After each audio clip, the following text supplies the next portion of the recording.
Hello everybody, and welcome back. You know, recently I was wondering, is it possible to beat a hardcore Nuzlocke in Pokemon Diamond with no evolutions and rock types only?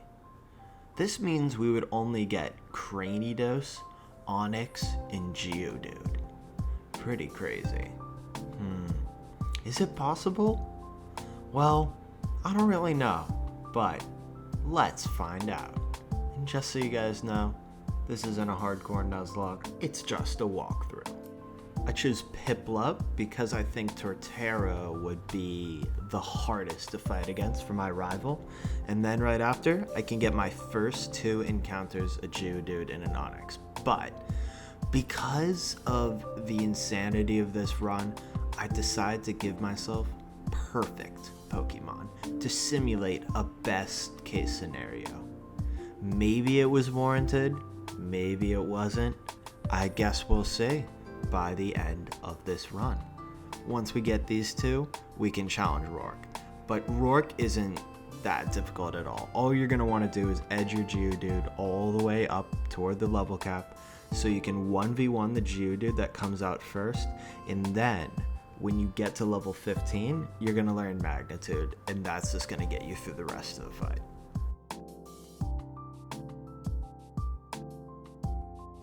The Mars fight comes straight after, but it's kind of the same thing. Your Geodude is born to destroy both of our Pokemon, so not much to say here.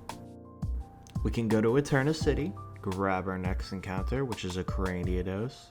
Then, look at Gardenia. All of our Pokemon have quad effective damage on Onix and Geodude, and super effective against Cranidos. None of my Pokemon can live any of these hits without at least some investment, and the investment that I'd put in would take away from the offensive power. There are some good ways to do this fight though, so let's explore those. First is strategy 1, and that's going to involve your Geodude. You're going to have to rock polish up on the Cherubi right at the beginning, and then you can roll out sweep the rest of the team. But what are the chances of this? With rollout missing and the possibility of the Cherubi at the beginning just smacking you with a grass knot, what are your chances of getting through this fight? I wanted to find out. The most pivotal turn is definitely these first two with Cherubi. That's going to determine whether you can get the rollout sweep going. So, what does Cherubi like to go for right off the start? I replayed this first turn 100 times to find out. I found out through testing though that the game probably generates some kind of seed when you commence the battle, because whenever I would reset and try to do the battle again from just talking to her, the Cherubi would use different moves. But if I left a save state right before the first turn started, then the Cherubi would use the same move. Not relevant to this fight, but interesting. After the 100 turns, this is what I came up with. And to be honest, to me, this just seems like a random distribution. I think the Cherubi has an equal chance to go for any of its moves, so that's the number that I went with going forward. I also tried throwing a weaker Geodude that always dies to Grass Knot against the Cherubi, but it just does not care. It still goes for the same kind of moves. And how do we set up this scenario? Well, Geodude needs at least 25 speed points in order to double its speed and outspeed the Roserade that comes after.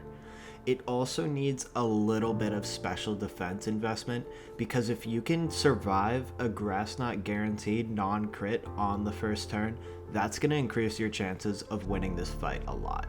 You don't need as much attack as I had, since rollout will always kill Cherubi in 2 turns and then sweep the rest of their team in 1 turn. You have to spend 2 turns with Cherubi, and these are all the possibilities of the first turn. Some notable scenarios are if it goes for Grass Knot twice, and every single time it goes for Grass Knot at all, you're always going to have that 6.25% chance to crit and end the run right there. Another scenario is if Cherubi goes for Leech Seed turn 1 and you take 2 turns of Leech Seed plus a high roll Grass Knot, that's going to kill you. Also, if Cherubi goes for Growth first and then Grass Knots, it's going to have a 62.5% chance to high roll and kill your Geodude. So what are your chances? Well, your rough chance to survive the rounds with the Cherubi is 85.75%, which is pretty good. And this is got just by adding up all of the scenarios, and out of all the scenarios, which ones end in the death for Geodude. If we take that and multiply it by the chance to hit all of your rollouts through the whole fight, you get a rough chance to beat Gardenia, 56.26%, which honestly is not that bad. If you're running through a game like this, it might not take you that long to get this good chance. But can you make your chances better for this fight? Well, let's see. And if we have an Adamant max attack Cranidos, one takedown actually kills Cherubi. And then if you edge your Cranidos and get it to level 23 before Turtwig comes out, takedown also kills Turtwig too. But for the Roserade, takedown isn't always a guaranteed kill. So is there any way we can give Cranidos a little more power when the Roserade comes out? There is actually, and it's through the Metronome item. And the Metronome item is going to increase your damage by 10% if you keep on selecting the same move. So when the Roserade comes out, the takedown is actually going to have 20% more power and be able to take the Roserade down. There is a small issue here. The only way to get the Metronome is by getting it off of a Kricketot, and you don't have access to Thief at this point of the game. So this just comes down to the rules that you're deciding to run your Nuzlocke with. If you decide that catching Pokemon just so you can rip the item off them is not allowed, then you're not going to be able to use this strategy. But if you decide it's okay, let's see if this strategy gives you a better chance than the Geodude strategy. All you have to do is hit 3 85% accurate takedowns. And this probability is actually about 5% greater than the Geodude strategy. So, it's all subjective. If you feel that this strategy is appropriate, then do it, because it's going to give you a higher chance of getting through this battle. But if you don't, just make your way through with Geodude. And with that, we can finally move on from Gardenia. Just fight Jupiter right after with Geodude. Once again, Geodude 1v1s everything here super easily. And then, when you get to Hearthome City, you're going to have to fight your rival.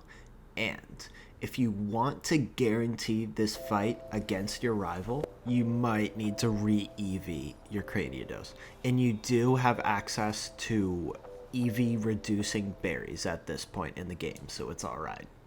Cranidos at an IV of 31 for defense needs 76 EVs to live a Grottle Razor Leaf.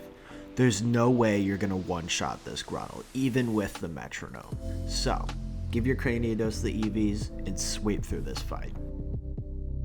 Both Maylene and Wake have a level cap of 30, so we're gonna have to stay under the cap a little bit for one of them, and that's gonna be Maylene.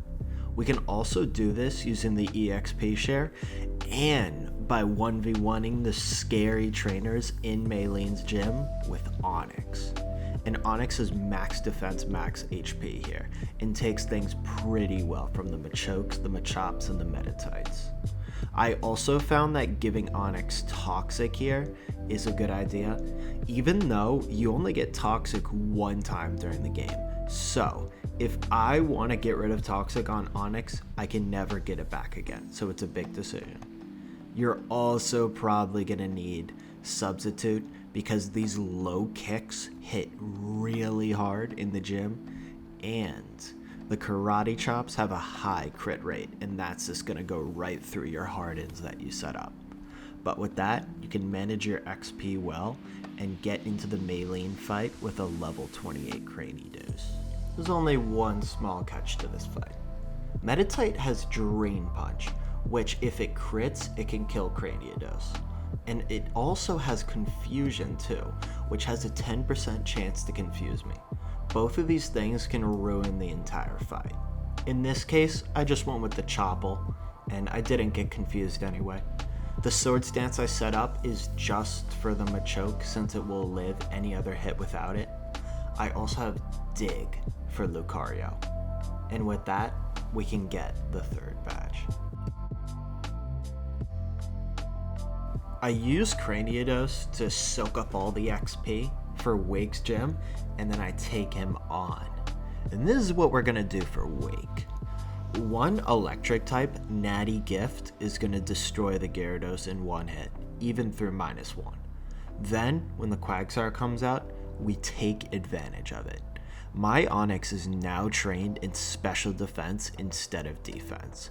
I can just 1v1 this Quagsire and run it out of all of its Mud Bombs with Sandstorm, Rest, and Protect.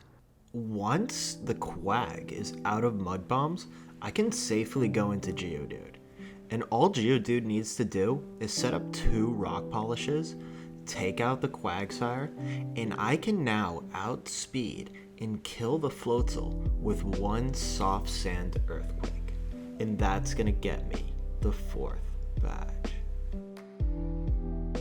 Don't even worry about the next berry fight. Just set up a Sword Stance and you can sweep through his entire team. Next, we can take on Fantina. Here's what we're gonna do against Fantina. We can use our specially defensive Onix to 1v1 this Drifblim. The only goal here is to run it out of Ominous Winds. We can also use Taunt on Onix to make it not go for Minimize, because that could ruin everything. And the thing about Taunt is that it's a one-time TM. If I delete Taunt, I'm never gonna get it back again. My Onix can run it out very easily with Rest and Sandstorm. Once it's out of Ominous Winds, Geodude can come in safely. And all Geodude needs to do is set up a Stealth Rock and 2 Rock Polishes. The Stealth Rock is to ensure the kill on the Mismagius, because when it comes out, I use a Ghost type Natty Gift to take it. This wouldn't have killed if I didn't have the Stealth Rocks up. When Gengar comes out, I can just simply 1v1 it with Geodude or Onix if I want. This Gengar only has physical moves, so it does nothing to these two. And that's all we need to do to get the 5th badge. Barry gets swept by another Swords Dance sweep, and we can take on Byron. I can set up a Swords Dance on the Bronzor with our Lumberry equipped. Then I can sweep his entire team. The Steelix only lives here though because I forgot to edge my Cranidos toward the level cap, but regardless, this fight's very easy. We get the 7th badge. Candace can be fought right after, and we can lead off with Cranidos.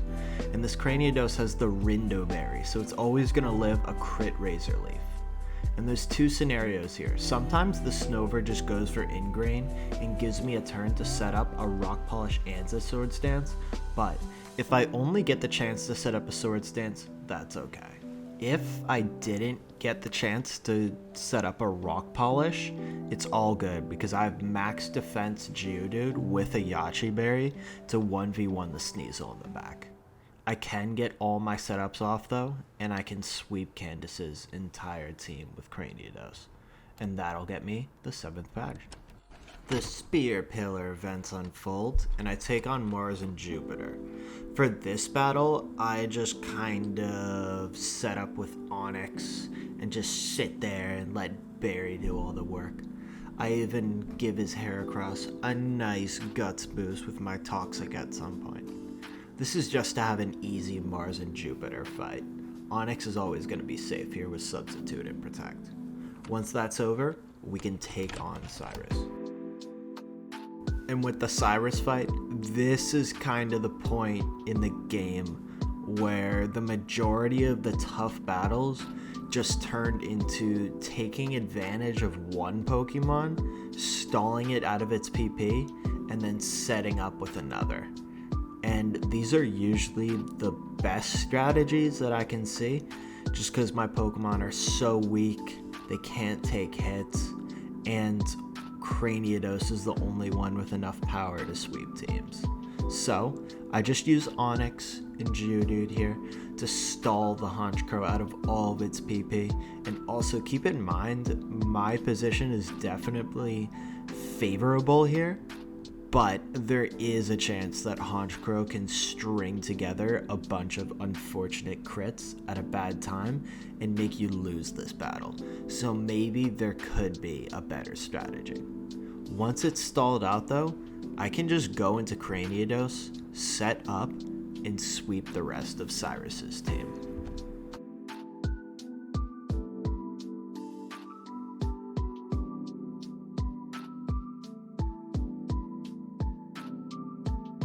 With Cyrus gone, let's do some more stall and sweep.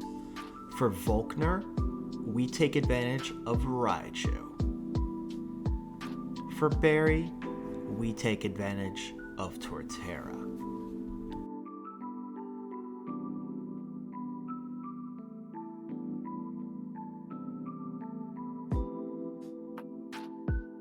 Let's fight the Elite Four.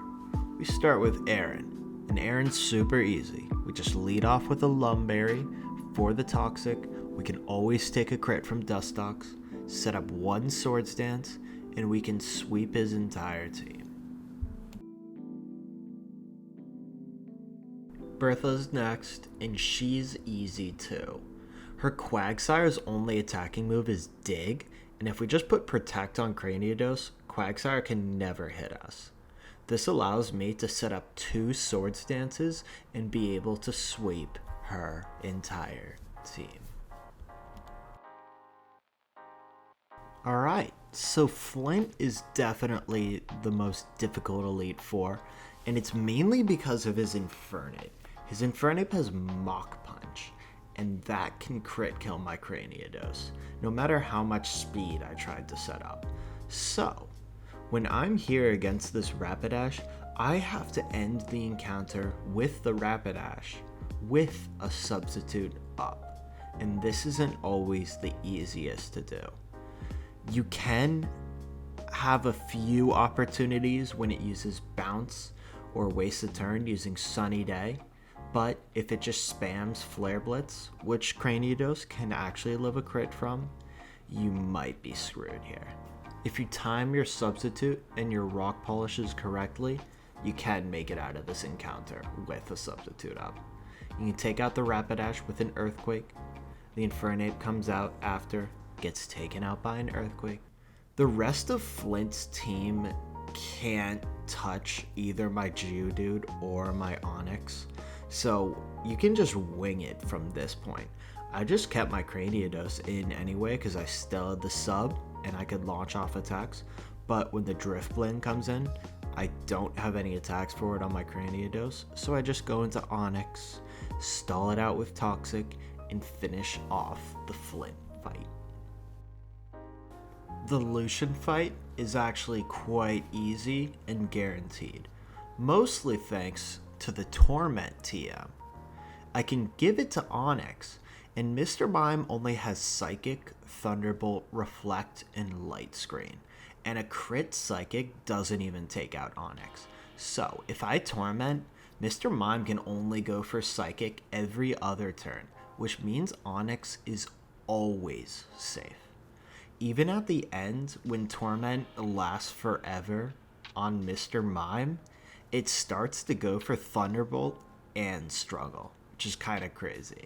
But that's why I have Protect on my Cranidos, and when it's all out of its moves, I can stay safe with Protect, set up with Cranidos on this Mr. Mime, and I can sweep the rest of Lucian's team. Now, let's take on the champion.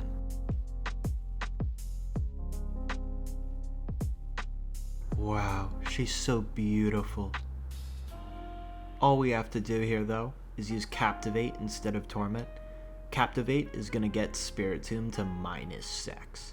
And this makes it super easy to use Protect, Substitute, and Rest to suck all the PP out of Spiritomb. When Spiritomb's all out of PP, we can go right into Cranidos. And Cranidos is just going to set up and we can sweep Cynthia's entire team. And that makes me the Pokemon champion.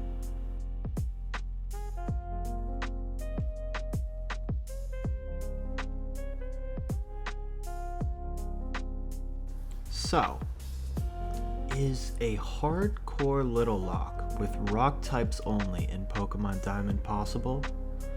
Yeah, definitely. You're gonna have to do a few runs to get there, just because of the Gardenia fight at least. But overall, you can use Cranidos to sweep so many trainer fights. All you have to do is keep it under the level cap at all times. And you know what? I had a lot of fun.